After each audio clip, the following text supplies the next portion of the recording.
Magandang gabi po sa ating lahat mga kapatid diyan sa Riyadh. Purihin po ang Panginoon sa another time na binigyan niya po tayo ng opportunity to share the Word of God, lalo na po sa ating mga kapatid diyan sa Riyadh. Indeed, it is a blessing tayo po ay nag-aaral ng kanyang salita at opportunity na ngayon po ay nakikita natin paluwag ng paluwag ang atin pong government diyan sa Riyadh, no? I think ngayon may iba ng mga taong freely na nakakapag-share ng kanilang faith, I think. And yun, nakikita natin ang sabi nga nila, loosening of things diyan sa diyan po sa Riyadh, no? And I hope ito po ay mag-cause ng atin pong pagkilos ng mas masigasig para sa ating Panginoon. Ang atin pong tutunghayan na verse ngayon ay makikita po sa Luke 17. Luke 17 verse 10, sabi po dito, "So likewise ye, when ye shall have done all those things which are commanded you, say, We are unprofitable. We are unprofitable servants. We have done that which was our duty to do." Saglit po tayo manalangin as we start the preaching. Dear God, our Heavenly Father, we thank you for the blessings you've given, O Lord. Salamat, Panginoon, sa inyo pong kabutihan na ang aming pong mga kapatid ay nagkaroon muli ng oras para po makapakinig, para po makapagnilay-nilay at makapagpanalangin, Panginoon, sa inyo, Panginoon. Salamat, Panginoon, sa inyo pong binigay na lakas sa mga kapatid na ngayon po ay nagtatrabaho. Salamat po, Panginoon, sa inyo pong mga kapatid na binigyan ng lakas na makapaglingkod pa sa inyo ngayon pong gabi, Panginoon. At amin pong tinataas, Panginoon, ang inyo pong patuloy na patnubay sa aming mga kapatid at ang inyo rin pong patuloy na paggabay sa kanilang mga trabaho, patuloy nyo pong paggabay sa kanilang spiritual growth, Panginoon, upang sila po ay patuloy na kumilos para sa inyo pong kaharian, Panginoon, at makita namin ang growth ng inyo pong simbahan doon sa Riyadh, Panginoon. Amin pong tinataas itong mga bagay na ito at pinapanalangin sa ngalan ni Kristo Jesus na aming Panginoon, tagapagligtas. Amen. So dito po makita natin sa Luke 17, ang part pong ito, for a context, ay ang Panginoon po ay nagsabi ng kung paano kumikilos ang isang servant or ang isang alipin, no? So, ang atin pong title ay The Servant Attitude. So, the servant attitude. What is a servant? Ano ba ang isang alalay, ang alipin, no? O ang isang alipin ng Diyos sa atin pong pananaw bilang tayo po ng mga niligtas ng Panginoon ay alipin niya.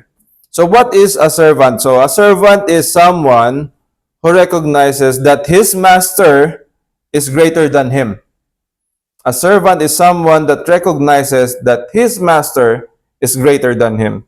Hindi po maaari na ang servant po, ang tingin niya sa kanyang master ay sinusunod niya lang in times na kanyang gusto o kanya pong nakikita na ito po ay masarap sundin o meron siyang nakikitang opportunity na wow, parang kikita ako ng malaki dito sa master na ito kaya kailangan ko tong sundin.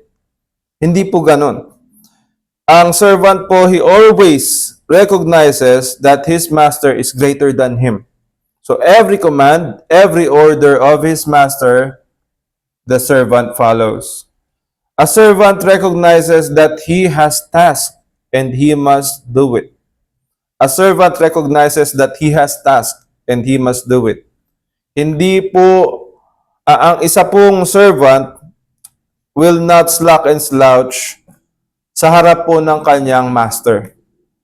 Kaya po ang Panginoon ay pinahayag niya yung parable of the talents. showing that we must be faithful in the things that God has given us, in the life that God has given us. Tayo po ba ay faithful dun sa talent or dun sa ibinigay sa ating oras ng Panginoon? How are we using that? No? Paano ba natin ginagamit ang ating time? Paano ba natin ginagamit ang atin pong kalakasan? Paano ba natin ginagamit ang mga bagay na ipinagkaloob sa atin ng Panginoon? Are we faithful? Are we faithful servants? No? And even if we don't have anything in return, hindi tulad nung binigyan ng talents, no? Na some were given 10, were given 5, another 5, some were given another 2, no?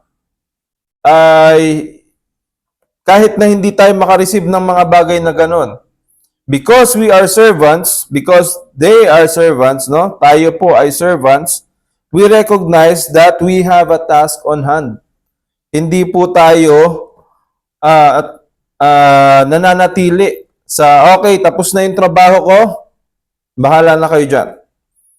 So we have a task on hand. Patuloy nating kinikilos, hinahanap kung ano yung ipapagawa sa atin ng ating master. Now, how does one become a servant? Paano nga ba ang isang tao ay nagiging alipin, alalay, no? So, sa panahon ngayon, marami tayong makikita na, lalo na po dyan, sa atin pong sa Saudi Arabia, no? Makita natin na maraming mga tao ang inaangkat o pinapadala sa Saudi Arabia para maging DH. Although not necessarily na sila po ay servants, no? Pero ang pananaw ng Middle East, no, sa kanila ay servant. Kaya yung iba ay inaabuso nila yung kanilang mga katulong, kasambahay, no? Dahil nakikita nila yung kanilang kasambahay as servants. Dahil hindi nila alam na yung tao na yan ay may rights. O yung tao na yan ay hindi mo binili. Yan ay sinasahuran mo lang. At yan ay hawak ng isang gobyerno. Hindi mo pagmamay-ari yan. But us, being a servant of God, we are owned by God. Tayo po na mga niligtas ng Panginoon ay pagmamay-ari ng Diyos. We are servants because of the blood of Jesus Christ that paid us from our sins. Binili tayo. Hindi tayo nagkusang loob na pumunta kay Kristo na sinabi natin na, okay, gusto ko maging servant mo. We are not willing, no? In fact, kung tutuusin, hindi natin makikita ang joy ng salvation, ng pagsunod sa Panginoon, kung tayo po ay hindi binago ng Panginoon mismo. So tayo po, we recognize that we have a great need of God. That is why we became servants of God. Tayo po ay binigyan ng kaligtasan ng Panginoon through His blood, through the blood of the Lord Jesus Christ, no? At ito po yung ipinambayad sa atin. Now, we are now no longer prisoners of the devil, but we are now servants of God. So, passed from death to life. Parang ganun yun. So, passed from death, ibig sabihin, ikaw ay namumuhay or patuloy na namumuhay sa kasalanan or in death. Now, being bought with the blood of Jesus Christ, you are passed from death to life. You are now serving, no? Hindi ka na patay dun sa iyong ginagawa, patay sa kasalanan. You are now actively serving as a servant of God in the blood of Jesus Christ. So, ganun po ang paraan or ganun natin tignan, no? Kung paano tayo naging servant of God. Pag servant, nagkakaroon ng pangit na connotation na palaging inuutusan, palaging inaalipin, inaalila, no? But us, being servants of God, we attain a high honor of serving a glorious God, of serving a gracious God. Merong high honor na nakalakip doon sa atin pong natatanggap na pagiging servant. Kung sa panahon ngayon or dati, ang pagiging servant ay isang pangit na profession because you are already owned by your master or mababa ang tingin nila sa servant. Sa atin, when we look to ourselves as servants of God, tayo po ay natutuwa sa nangyari sa atin.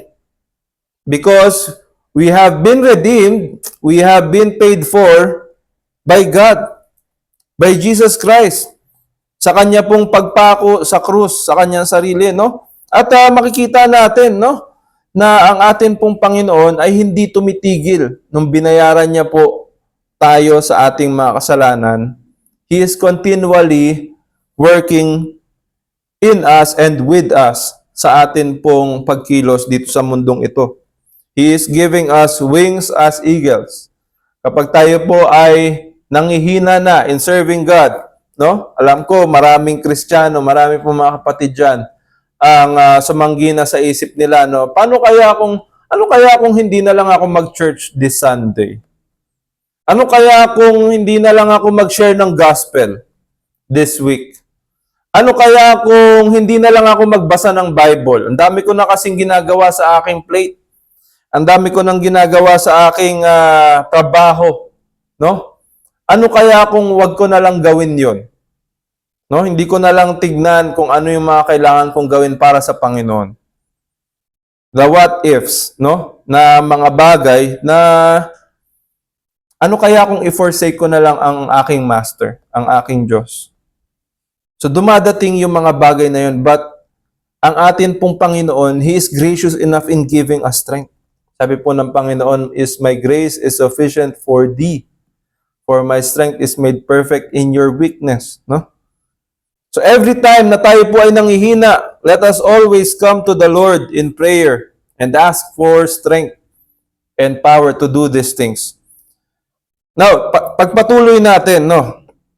What should a servant expect in return? What should a servant expect in return?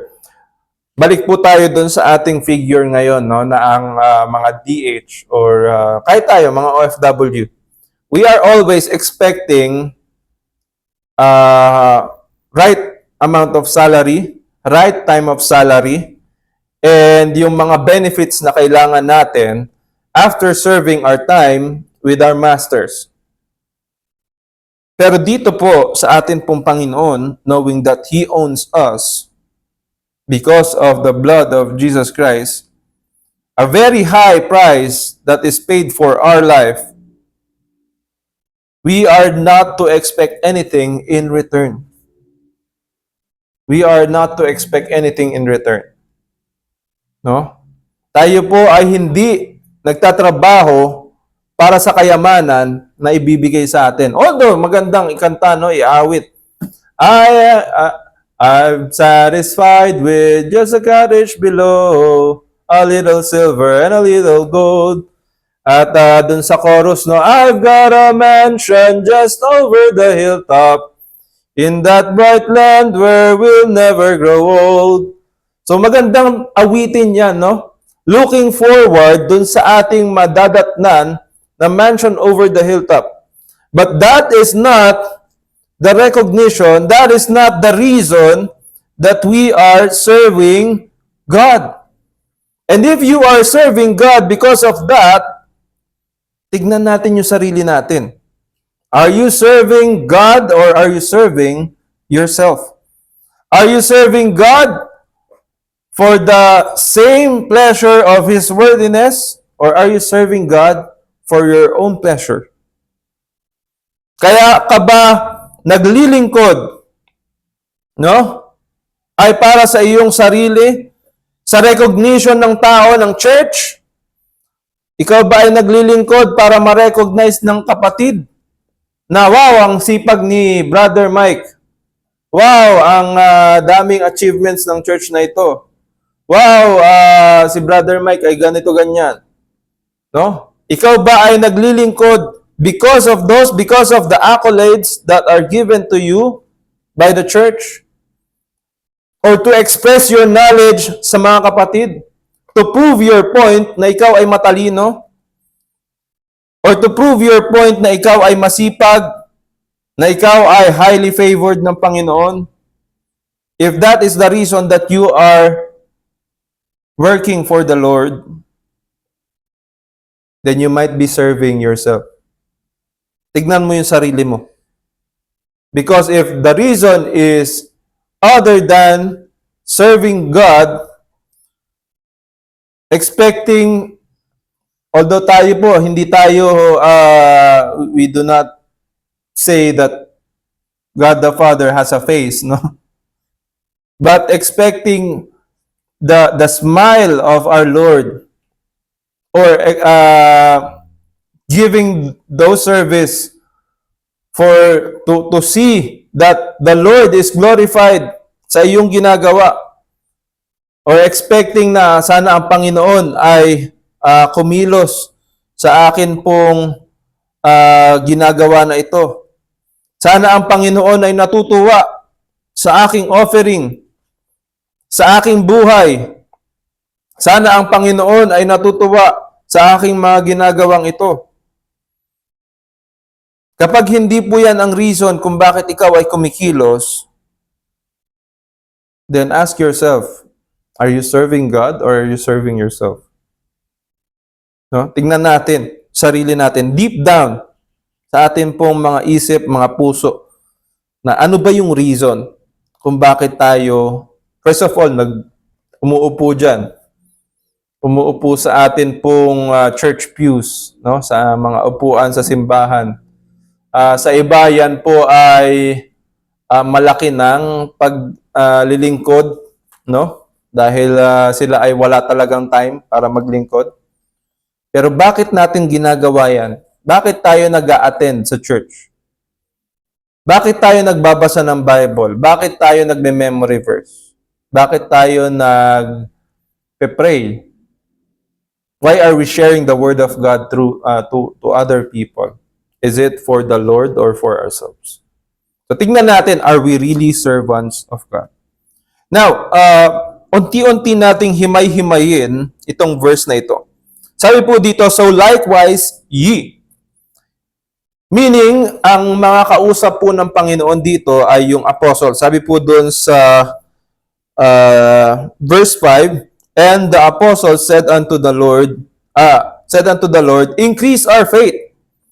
And the Lord said, if ye had faith as a grain of mustard seed, ye might say unto the sycamore tree, be thou plucked up by the root, and be thou planted in the sea, and it should obey you.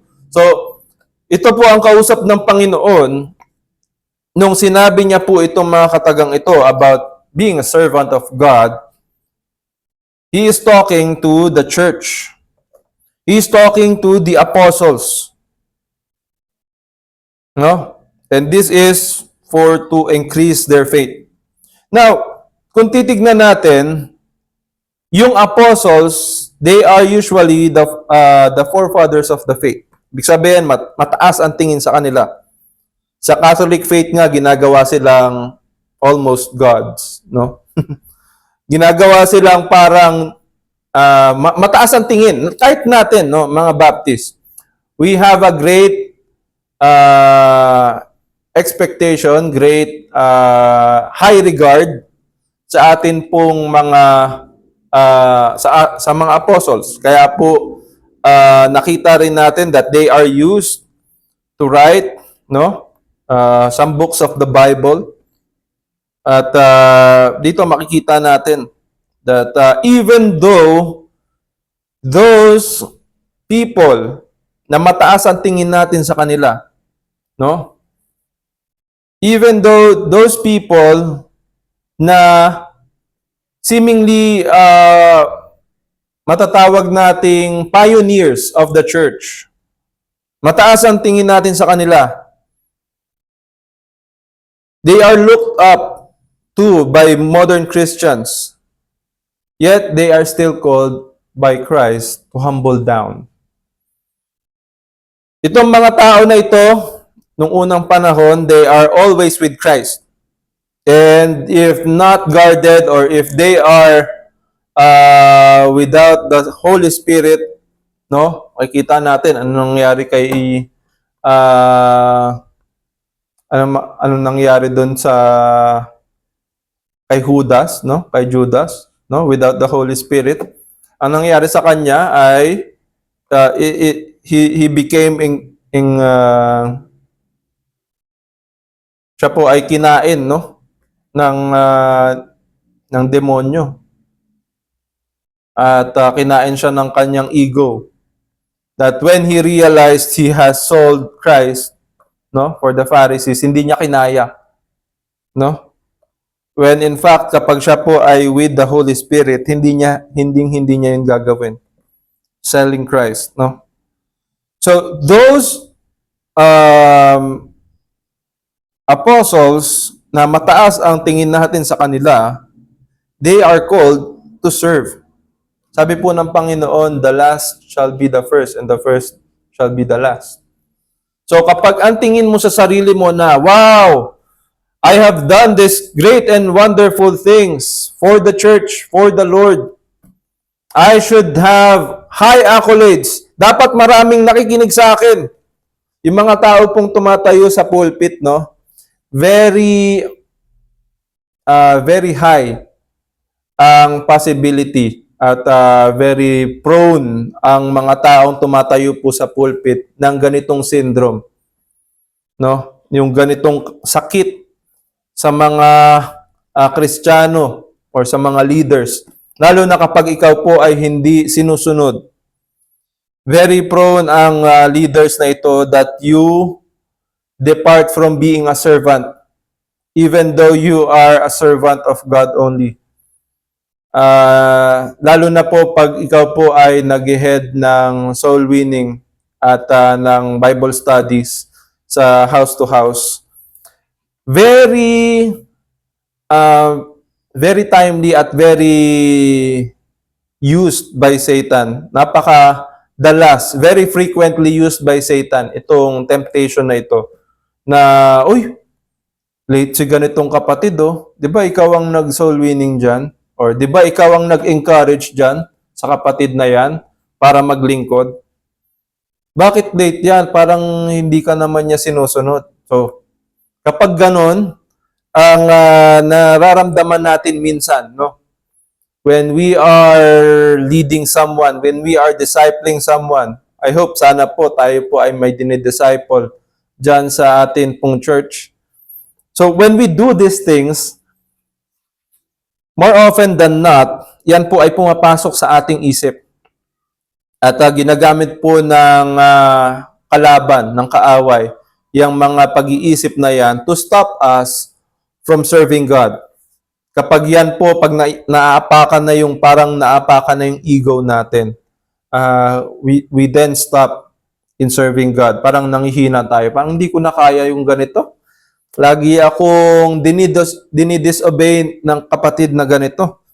At hindi niya nirerespeto yung aking authority in discipling him. When in the very fact, pareho tayong, sabi nga nila, no? We cannot treat someone as na tayo po ay mas mataas sa kanila kasi tayo po ay from beggar to beggar lamang. Nagsasabihan na, oy, andun yung pagkain. Where to find bread? No? So pareho lang tayong nangangailangan sa bread. Pareho lang tayong nangangailangan sa Panginoon. At because of this, we are all servants of God. Our service only differs. Magkakaroon lang tayo ng pagkakaiba sa ating service. Pero tayo pong lahat ay alipin ng Diyos. So let us not put ourselves up against another, brethren. Because tignan natin ito, no? Mga apostles na tinawag pa ring servants ng Panginoon. So yun nga, usually kasi pag ang tingin natin doon sa mga pioneers and great workers of the church, na sila po ay hindi na kailangan or hindi na or palagi dapat nire-recognize. Hindi dapat sila ini-echepwera, but they are always recognized. Yun yung tingin ng iba, no? Instead, let us look unto these things na even though sila po ay mataas, they are still mentioned to as servants by Christ. Now, nakita na natin na sila ay tinawag na servants ng atin pong Panginoon. At anong sabi ng Panginoon sa kanila? When ye shall have done all these things, when ye shall have done all these things, ano yung tawag doon? Anong sinasabi na all these things doon? No? Yung mga bagay na kinuman sa kanila. When you have endured all grief, the apostles and the forefathers of the faith endured all grief, being forsaken by their families, being forsaken by their communities. They have endured all grief. When you have lost your voice, your strength, and yourself in serving Christ, dahil yan po ay yung mga bagay na makapagbibigay sa atin ng kapaguran o ng galit minsan, no? Kapag tayo po ay hindi nire-recognize. Sometimes, ganun na yung lumalabas sa atin. Without the grace of God, yan po ang lalabas sa ating isip. Yan po ang pinapasok ng kaaway. No? Ano ba yan, kapatid? Ilang beses ko nang sinasabi yan dito sa pulpit. No? Pero hindi mo pa rin na-realize, hindi mo pa rin naiintindihan yung mga tinuturo natin. Minsan tayo po ay kumikilos sa loob ng simbahan, naglilinis, naghahatid sundo, mga kapatid, no? At praise God sa mga kapatid na naghahatid sundo, sa mga kapatid na naglilinis, no? May the Lord give you more strength. Sa mga kapatid na nag-i-invite, nagluluto, no? Those who are keeping tabs of the finances of the church, no? Praise God po sa inyo, mga kapatid. Praise God to those who are always inviting, praying, who are always active when the church meets and when the church has an activity. Purihin po ang Panginoon sa inyo. Pero minsan, yan pong mga bagay na yan, when we lose strength, yan po ang nagkukos sa atin na tayo po ay humiwalay doon sa kagustuhan ng Panginoon. At ang kagustuhan niya po ay that we humble ourselves down, being servants. When all these things, when all your voice, strength, and self are wasted, nakikita natin parang wasted na lang tong ginagawa. Parang waste na lang tong ginagawa ko. Sayang na lang tong ginagawa ko kasi hindi naman bumabalik yung mga kapatid na ini-invite ko. Hindi naman bumabalik, hindi naman nagpapatuloy sa pagpunta sa church yung mga taong bina-Bible study namin. At nakakabaliw itong mga kapatid na ito na ang hirap i-instruct. When you have lost your voice, strength, and self, look unto Christ. Atin pong palaging babalikan si Kristo. Dahil si Kristo po ang nagbibigay sa atin ng lakas. Si Kristo po ang nagbibigay sa atin ng kapahingahan. Si Kristo po ang nagbibigay sa atin ng encouragement. Alam niyo po, maraming tao ang maaaring magsabi sa inyo na, wow, Brad, ang galing-galing mo. Maraming tao ang magbibigay sa inyo ng encouragement na, sige lang, keep pushing forward. But if the Lord Jesus Christ is not with you on these things, manghihina at manghihina ka. No? So always ask for guidance, for grace, for strength sa atin pong Panginoon. Ngayon, balik tayo sa scriptures. When ye shall have done all these things, sabi po dito, which are commanded you. So there is a command that is given to the apostles, to the church. Ano-ano yon? Sabi po sa Matthew 10:16, be ye therefore wise as a serpent and harmless as doves. Alam niyo po, nakakapanghina yung ganun bilang Kristiyano. Lalo na po sa workplace natin. No? Lalo na po sa workplace diyan. Meron tayong mga Indiano, Egyptian, Saudi na kasama sa trabaho na talagang sasairin tayo. Sasairin yung pagiging wise and harmless natin bilang Kristiyano. No? Sasairin nila yung iyong attitude of being a Christian. To the point na ikaw ay mag-give up na lang, no? At yung mga bagay na yan ay commanded ng Panginoon. Inutos ng Panginoon sa atin. Very wise po ang Panginoon, no? Nakita niya or alam niya na dadating sa punto na ang mga Kristiyano ay aalipinin. Kaya hindi talaga totoo ang prosperity gospel eh. Ang prosperity gospel sinasabi na ang Kristiyano ay dapat mayaman at malusog. Pero makikita natin dito kung ang Kristiyano ay dapat mayaman at malusog, hindi sasabihin ng Panginoon na be ye wise as serpent and harmless as doves. Dahil puno ng stress ang pagiging Kristiyano, kung tutuusin lang, no? Na wala tayong banal na espiritu, wala tayong guidance ng ating Panginoon, no? Puno ng stress yan. Dahil hindi mo malalaman kung paano magiging wise as a serpent and harmless as doves. At the same time, alam mo lang paano maging wise as serpent.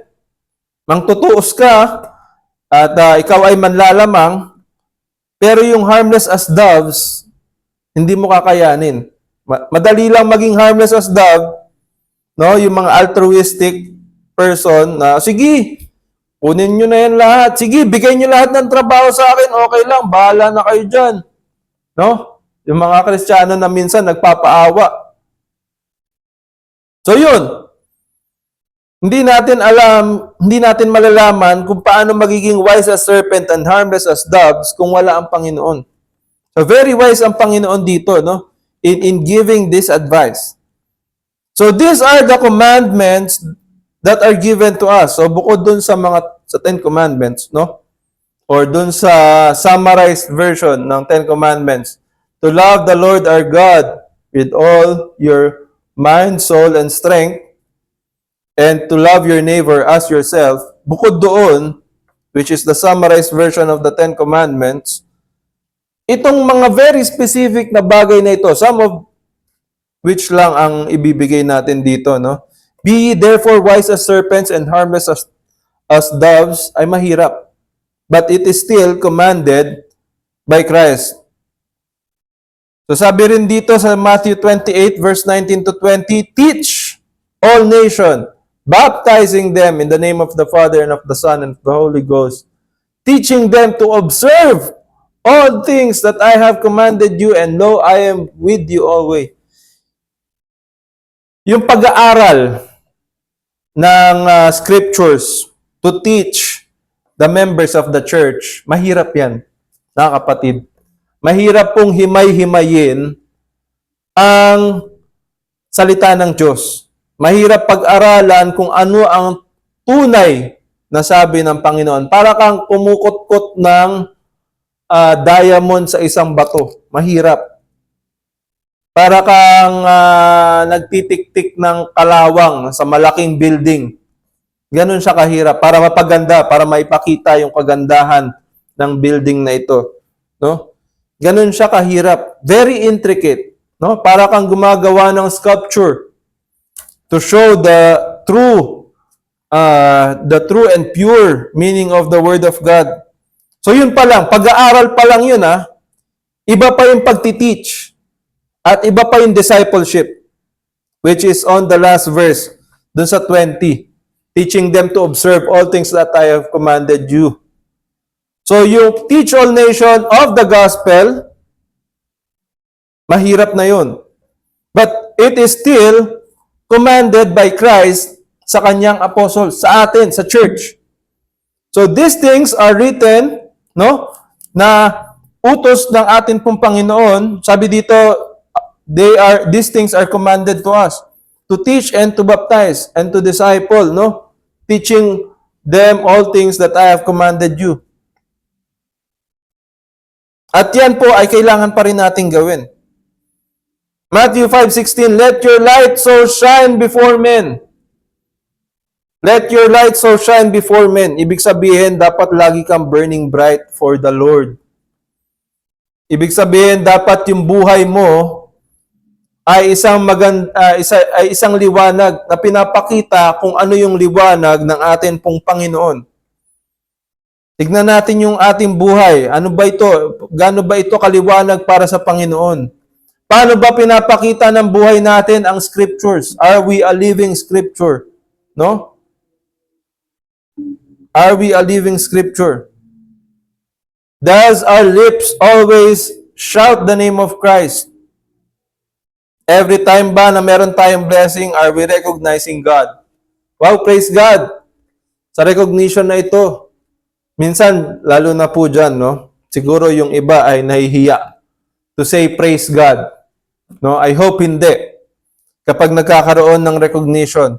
Dahil dapat hindi tayo nahihiya. Alam niyo po bakit? Dahil ang mga Muslim ay hindi nahihiya in saying that, in recognizing their God.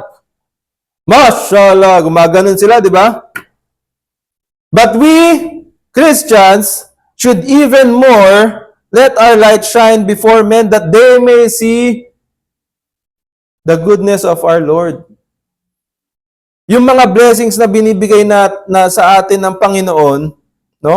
Wag natin nahayaang it just remains blessing for ourselves. Let us also bless our Lord by saying, salamat Panginoon sa inyo pong binigay na blessing sa akin. Wow, praise God! Praise Lord! Praise the Lord, no? At yan po, no? Ay ating gamitin. Bilang Kristiyano na nasa katotohanan, dapat mas masipag tayo in speaking these things. Ito po, mahirap, no? Mahirap na gawin ito. Luke 17:4. Going back a few verses dun po sa ating preaching ngayon. Luke 17:4 sabi dito, and if he trespass against thee 7 times in a day, and 7 times in a day turn again to thee, saying, I repent, thou shalt forgive him. Forgive him. Nahirap yan. Seemingly endless forgiveness sa isang Kristiyano. Paano yung mga natututunan ko dapat dun sa aking encounter with Him? Pwede mo yung matutunan, but still forgive. Ang mga kapatid na atin pong nagkaroon tayo ng lamat sa ating puso that caused us to gain anxiety and frustrations, trauma, no? Those people that has given us these things, sabi po dito, thou shalt forgive him. Mahirap po yan sa isang Kristiyano. Now all these things which are commanded you, bakit ko po palaging ini-emphasize na mahirap yung mga bagay na yan? Dahil yung mga bagay na yan, kapag ginagawa natin, minsan we are expecting something in return for the Lord, no? Usong-uso sa Facebook, sa Reels, no? Na siguro kaya dumadating sa akin tong mga blessing na ito kasi ang Panginoon ay humihingi ng tawad sa akin dun sa mga paghihirap na naranasan ko. Biruin mo yun. That is degrading the power and the majesty of God, saying sorry to you. The Lord does not owe anything to you, but you owe everything for the Lord. Lahat ng atin pong, kaya ito, no, mag-iingat tayo sa ating mga binabasa, sa ating mga napapanood, no? At nawa, hindi natin sinashare itong mga bagay na ito, no? Dahil mali po ang doktrina nila dahil sila ay nasa mundo, no? Yung mga sinasabi po sa media, no, lagi nating susuriin. Dahil meron silang maling pananaw sa Diyos. They are almost humanizing God, degrading God to a level of a human, no? Na dapat magsorry sa kanila ang Diyos because these things has happened to them. Wala po. Walang utang na loob ang kailangan sa iyo walang utang na loob sa iyo ang Panginoon, ang Diyos. Dahil yung mga bagay na yan ay almost likely ay nararapat lang mangyari sa iyo because of your sin, because of who you are, being a creature of a creator, no? Yung mga bagay na yan ay mangyayari talaga. Pero itong mga bagay na ito, pag nangyari sa atin, sometimes we are thinking of something in return. No? Parang yung masyado natin palaging iniisip yung sowing and reaping. No? Na, siguro may blessing na dadating sa akin. Dapat may blessing na dumating sa akin. Kasi marami akong paghihirap this year. Dapat next year ay maayos ang aking buhay. Dapat marangya ako. Dapat maganda ang mga matatanggap kong salary, matatanggap kong blessing, marami dapat. Kasi marami akong paghihirap na natanggap ngayon. Although we believe that God is not slack, hindi po siya tamad o hindi siya matipid sa pagbibigay ng blessing sa iyo, kapatid.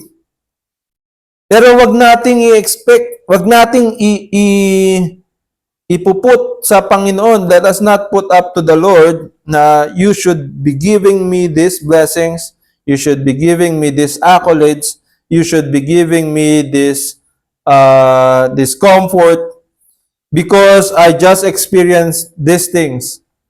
Let us not put unto the Lord these things, no? But anong sabi dito? Anong sasabihin natin? We are unprofitable servants. Ano daw sasabihin natin? We are unprofitable servants. Unprofitable meaning hindi tayo karapat-dapat ng any gain or reward. Unprofitable. Walang kwenta. No? Because when we think of these things, we humble down ourselves. If you know that you have been unprofitable to your company, minsan, ang iniisip mo na lang, kailan kaya siguro, para kang natatakot, no? Natatakot ka, kailan kaya nila ako i-terminate? Nakita ko na wala akong kwenta for this year, paano kaya yun? So maghahanap ka. Now, going back to the scripture, sabi po dito, we are unprofitable servants. What are the attitudes that are shown by saying that we are unprofitable servant? Number one is the attitude of humility. Attitude of humility. Kasi after these things na naranasan mo, after these things na naubos sa'yo, kapag wala kang attitude of humility, anong mangyayari sa'yo? Sabihin mo, napakadami kong ginawa para sa church ngayon. Napakadami kong naubos na pera para sa simbahan ngayon. Napakadami kong naubos na lakas para dyan sa simbahan na yan. Napakadami kong naubos na laway para kausapin yung mga tao na bumunta sa simbahan namin. No? If without the attitude of humility, sabihin mo, nasaan na kaya yung recognition ni pastor? Nasaan na kaya yung service sa akin ng mga kapatid na ito? Bakit kaya hindi nila ako hinahandugan ng pera? No? Bakit kaya hindi nila ako hinahandugan ng pagkain? Bakit kaya walang Ministers Month or Ministers Day? No? Recognizing us na kami po ay nagpapagal palagi. Bakit kaya walang ganon? Because you are unprofitable servant. And that humility goes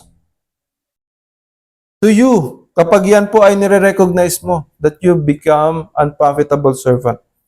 Number two is the attitude of hunger for more. Kapag po ikaw ay unprofitable servant, or when you realize, when you think to yourself that you are an unprofitable servant, you are hungry for more service. Iniisip mo, ano pa kayang pwede kong gawin para sa Panginoon?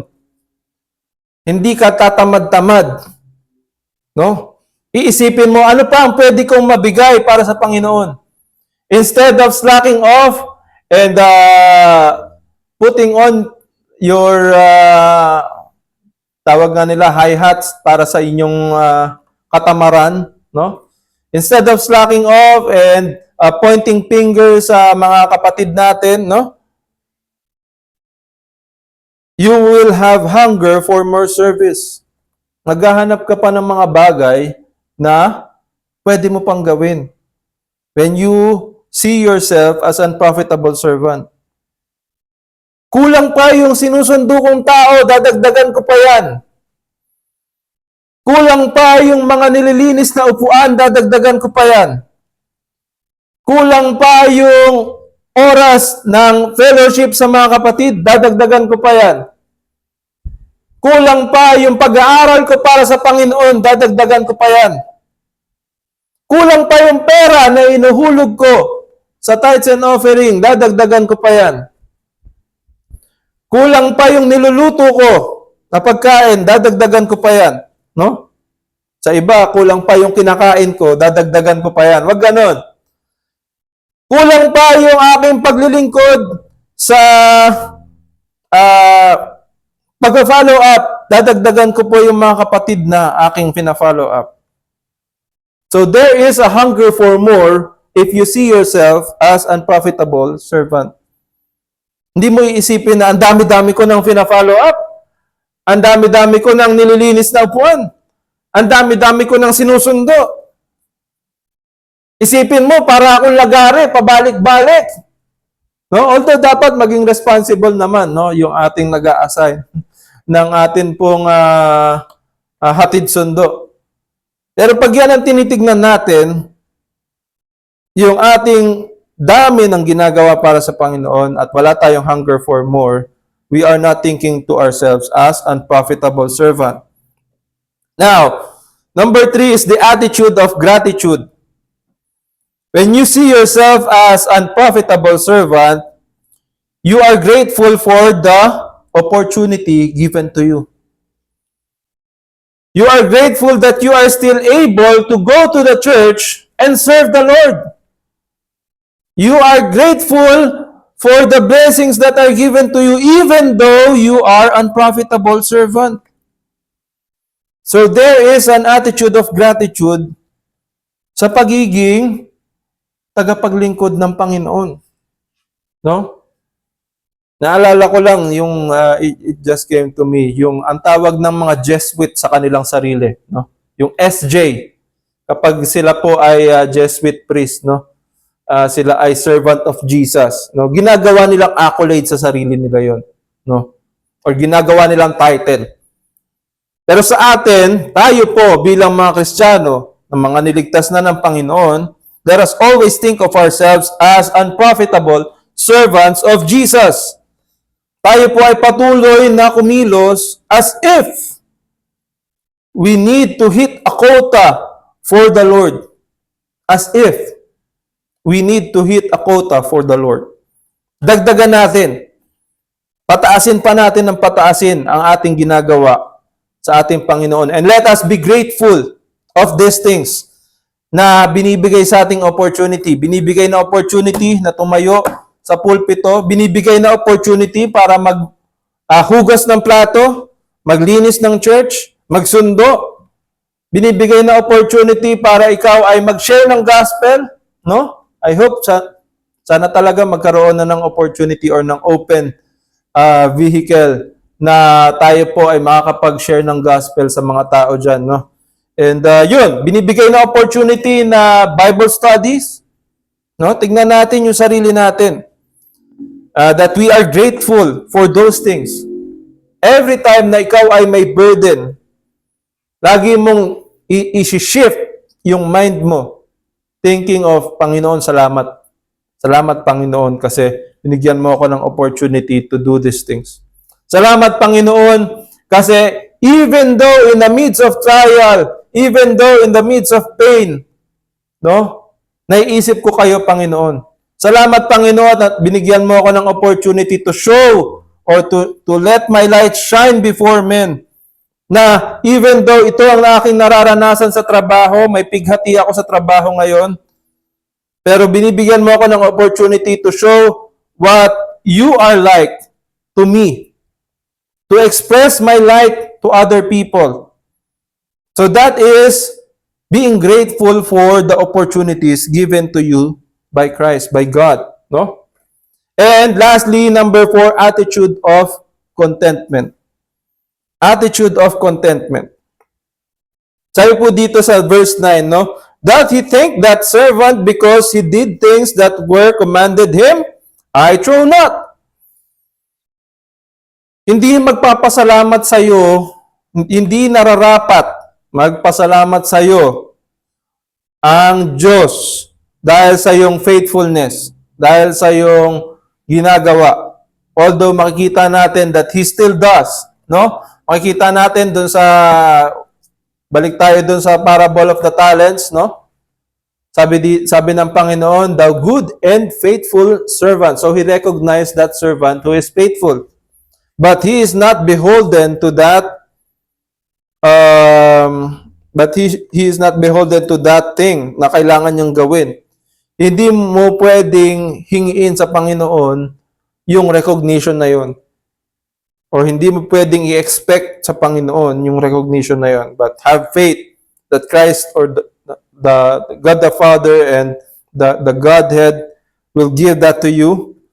But you cannot expect that to them because you are unprofitable servant.